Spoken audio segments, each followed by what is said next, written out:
Hi friends, எல்லாருக்கும் வணக்கம். So இன்றைக்கி நம்ம வீடியோவில் என்ன பார்க்குறோம் அப்படின்னாக்கா, சிம்பிளுங்க இன்ஜின் பஃபிங் பண்ணுறது எப்படின்னு சொல்லி பார்க்கலாம். ஸோ நான் வந்துட்டு இந்த வீடியோ ஆக்சுவலி ஆடியோ குவாலிட்டி சரியில்லைங்க, சும்மா நாய்ஸ் நிறைய இருந்தது, அதனால தான் இப்போ நான் வாய்ஸ் ஓவர் கொடுக்குறேன்.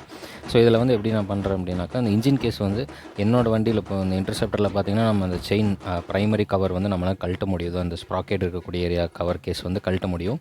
ஸோ அதனால் நான் கழட்டி வச்சுட்டு பஃப் பண்ண போகிறேன். ஸோ அதுக்கு என்னென்ன திங்ஸ் வேணும் என்னென்னு சொல்லி இந்த வீடியோவில் இருக்குது. ஸோ மறக்காமல் கண்டினியூவாக பாருங்கள். ஸோ ஃபஸ்ட் எப்படின்னு பார்த்தீங்கன்னா, அது எப்படி நான் கழட்டினேன்னு சொல்லி இந்த வீடியோவில் நான் சொல்கிறேங்க. ஸோ அதுக்கப்புறம் பார்த்துட்டிங்கன்னா, இந்த மாதிரி நம்ம கழட்டும் போது கூட இதில் ஒரு மெயின்டெனன்ஸ் பண்ணலாம். என்ன அப்படின்னாக்கா, இந்த மாதிரி பாருங்கள், ஆயில் அண்ட் க்ரீஸ் டர்ட் வந்து நிறையா இருக்கும் இந்த மாதிரி ப்ரைமரி செயினில். அது நீங்கள் அப்பப்போ அதை நீங்கள் வந்து ஒரு 1000 கிலோமீட்டர்ஸ் ஒன்ஸ் நீங்கள் அதை க்ளீன் பண்ணிக்கிட்டிங்கன்னா நல்லாயிருக்கும். ஸோ இந்த ஏரியாவை பார்த்திங்கன்னா க்ரீஸாக இருக்குது. ஸோ இதெல்லாம் நீங்கள் வந்து ஒரு பெட்ரோல் வாஷோ இல்லை ஏதோ ஒன்று பண்ணி நல்லா லூப் பண்ணி க்ளீன் பண்ணிடுங்க, சரிங்களா? ஸோ அது க்ளீன் பண்ணிட்டீங்க அப்படின்னாக்கா உங்களுக்கு வந்து அந்த செயினும் இதெல்லாம் அரிக்காது. ஸோ அதுவும் நல்லா பெட்டராக இருக்கும். ஸோ இப்போ இந்த கேஸ் தான் வந்து நான் பஃப் பண்ணலான்னு இருக்கேன்.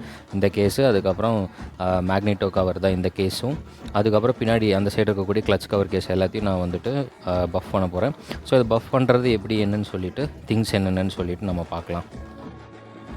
ஸோ மெயினாக இதில் க்ளீன் பண்ணும்போது பார்த்திங்கன்னா, இந்த சைடு ஃபுல்லாமே நல்லா வாஷ் பண்ணி க்ளீன் பண்ணிடணுங்க.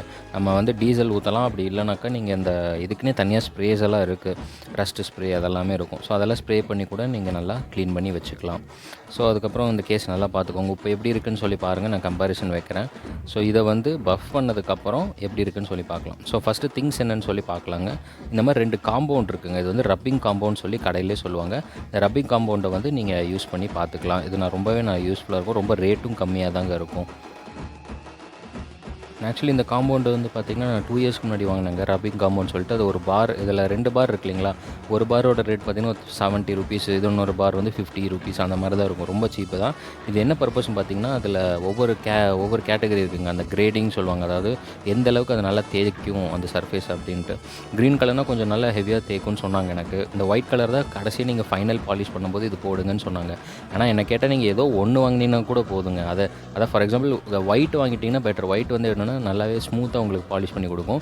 ஸோ மோஸ்ட்லி வந்து ஒயிட் வாங்குங்க. சப்போஸ் உங்கள் கேஸ் ரொம்ப டர்ட்டாக இருக்குது, ரொம்ப வந்து சால்ட்டியாக இருக்குது அப்படிங்கிற மாதிரி இருந்தது அப்படின்னா, நீங்கள் பெட்டர் க்ரீன் கலர் வாங்கிக்கோங்க. அந்த ஒரு பார் வாங்கி ஃபஸ்ட்டு அந்த க்ரீன் கலரில் பஃப் பண்ணணும். ஸோ அது எப்படின்னு நான் சொல்கிறேங்க. அதை பஃப் பண்ணிவிட்டு அதுக்கப்புறம் இந்த ஒயிட் கலர் வச்சு நீங்கள் பஃப் பண்ணிங்கன்னா போதும். ஸோ இந்த ரப்பிங் காம்பவுண்ட் அதுதாங்க யூஸ்ஃபுல்லாக இருக்கும், சரிங்களா, நம்ம பஃப் பண்ணுறதுக்கு. அடுத்தது பார்த்திங்கன்னா, இந்த மாதிரி பஃப் வீலுன்னு சொல்லி அங்கேயே இருக்குங்க. நீங்கள் பார்த்தீங்கன்னா தெரியுது, கொஞ்சம் ஹார்டாக இருக்கும். உள்ளன் ஒரு மாதிரி கிளாத் மெட்டீரியலாட்ட தான் இருக்கும் பார்க்குறக்கே, பட் நல்லா ரஃப்பாக இருக்குங்க. அது நல்லா ஹார்டாகவும் இருக்கும். இதுதான் வந்து அந்த மெட்டல் சர்ஃபேஸில் நம்ம ட்ரில் மிஷின் வச்சு தேய்க்கும் போது அதை நல்லா வந்து பாலிஷ் பண்ணி கொடுக்கும், அந்த பஃபோடு வச்சு பண்ணும்போது, சரிங்களா. ஸோ இதோட ரேட் பார்த்திங்கன்னா ஒரு ₹40 சம்திங் தான் இருக்குங்க. மேக்ஸிமம் ஒரு ₹40 to ₹50 தான். இப்போ கொஞ்சம் ரேட் ஏற்றிருக்கலாம். நான் 2 இயர்ஸ்க்கு முன்னாடி வாங்கினேன். ஸோ இது ரொம்ப ரேட்டு இது கம்மியாக தான் இருக்கும். நீங்கள் கடையில் போய் சர்ச் பண்ணி பாருங்கள். ஹார்ட்வேர்ஸ் கடையில், எல்லா ஹார்ட்வேர்ஸ் கடையிலையும் இது கிடைக்குங்க. நான் இப்போ சொல்கிறது எல்லாமே பார்த்திங்கன்னா மோஸ்ட்லி இந்த பவர் டூல்ஸு, இந்த டூல்ஸ் கடையெல்லாம் இருக்கும் இல்லைங்களா, ஸோ அந்த மாதிரி இடத்துல கிடைக்கும். நம்ம காந்திபுரம்னா கோயம்புத்தூர்னால காந்திபுரத்தில் பார்த்திங்கன்னா நம்ம நேரு ஸ்டேடியத்துக்கு இந்த சைடு பார்த்திங்கன்னா கிரே டவுன் சொல்ல ஏரியா. ஸோ அதுக்கிட்டலாம் பார்த்திங்கன்னா நிறைய பவர் டூல் கடைகள் இருக்குது. அங்கே தான் நான் இதை வாங்கினேன். ஸோ நீங்கள் அங்கேயே கூட பார்க்கலாம். இல்லை உங்கள் ஊரில் பார்த்திங்கன்னா கண்டிப்பாக பவர் டூல்ஸ் கடை இருக்கும், டூல்ஸ் கடையெல்லாம் இருக்கும் இல்லையா, மிஷின்ஸ் நிறைய வச்சுருப்பாங்க. அங்கே நீங்கள் பார்த்திங்கன்னா இந்த பஃப் வீல் காம்பவுண்ட் எல்லாமே இருக்கும், வாங்கிக்கோங்க.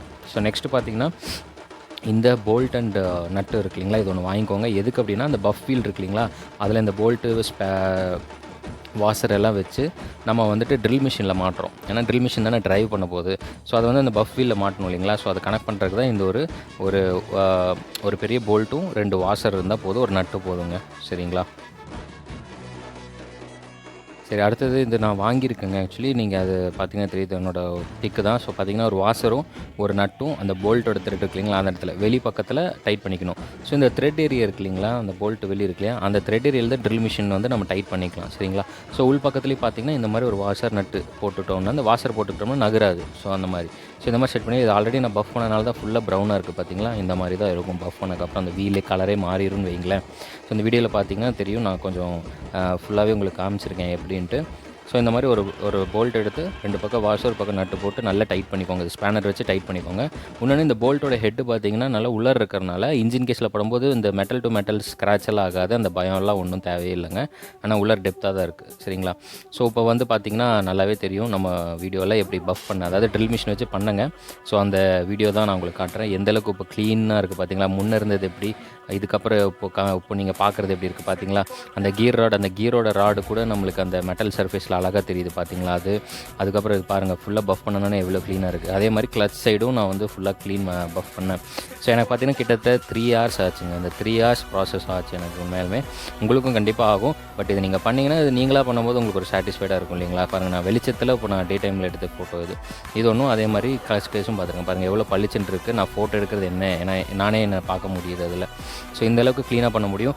இன்னும் நான் உட்காந்தேன் அப்படின்னா இன்னும் நல்லா க்ளீன் பண்ணலாம். பட் 3 hours எனக்கு அதே போதும் அப்படின்னு தோணுச்சு. ஸோ இப்போ க்ளீனாக இருக்குது. இயர்லி ஒன்ஸ் இந்த மாதிரி மெயின்டைன்ஸ் பண்ணிங்கன்னா க்ரோம் நல்லாயிருக்குங்க. இல்லை நீங்கள் கண்டிப்பாக டவுட் பண்ணுவீங்க, அதாவது இப்படி இந்த ட்ரில் மிஷின் வந்து நான் உங்களுக்கு வீடியோவில் காட்ட முடியலைங்க. ஏன்னா அன்றைக்கி நான் ஃபுல்லாக பண்ணி கை ஃபுல்லாக அழுக்காயிடுச்சுங்க. ஸோ அதனால் என்னால் வீடியோவே எடுக்க முடியல. ஃபோன் தொட்டால் ஃபுல்லாக டர்ட்டாக இருந்தது. கை ஃபுல்லாக கருப்பாயிடுச்சு அந்த பாரில் தேய்ச்சிட்டு இது பண்ணும்போது. ஸோ ப்ரொசீஜர் என்னென்னா, அந்த ட்ரில் மிஷினில் அந்த வீல் மாட்டினதுக்கப்புறம் நம்ம அந்த ட்ரில் மிஷின் ஓட அப்படியே அந்த பாரில் வச்சோம் அப்படின்னாக்கா அதை நல்லா அந்த பாலிஷை எடுத்துருங்க. சரிங்களா? அதுக்கப்புறம் அப்படியே கொண்டு போய் இன்ஜின் கேஸில் வச்சு நல்லா அப்படியே தேய்க்கணுங்க. தேய்க்க என்ன ஆகுனா, ஃபஸ்ட் அந்த கேஸ் அப்படியே கருப்பு கலர் ஆகும். அந்த பேஸ்ட்டு பட்டனால கருப்பாகும். அதுக்கப்புறம் நீங்கள் அப்படியே கண்டினியூஸாக தேய்ச்சிட்டே இருங்களேன். அப்படியே கண்ணாடி மாதிரி கிறிஸ்டல் கிளியராக உங்களுக்கு வந்துட்டு அந்த கேஸ் நல்லாவே தெரியும். ஸோ இது வந்து ஒரு 3 hours கிட்ட எனக்கு ஆச்சு சொன்ன மாதிரி. ஸோ அதனால் எனக்கு வீடியோ எடுக்க முடியலைங்க. ஸோ கை ஃபுல்லாக அழுக்கானனால எடுக்க முடியல. நான் நெக்ஸ்ட் டைம் வந்து எனக்கு ஏதாச்சுன்னா நான் கண்டிப்பாக நான் உங்களுக்கு எப்படின்னு நான் காட்டுறேன். ஸோ ஹோப் இந்த வீடியோ உங்களுக்கு பிடிக்கும் நான் நம்புகிறேன். ஸோ பார்த்தீங்கன்னா உங்களுக்கே தெரியும் எந்தளவுக்கு ஒர்க் இருக்குது அப்படின்ட்டு. உங்களுக்கு சாட்டிஸ்ஃபைட் நீங்களே பண்ணிங்கன்னா உங்களுக்கு சாட்டிஸ்ஃபைடாக இருக்கும் இல்லையா? ஸோ அந்த மாதிரி தான் நான் இதை பண்ணேன். லாஸ்ட் இயர் பண்ணேன், அப்புறம் இந்த இயர் பண்ணேன்.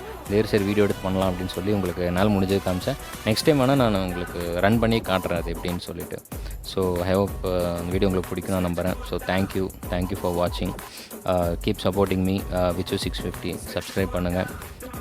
தேங்க்ஸுங்க, ரொம்ப தேங்க்ஸ்.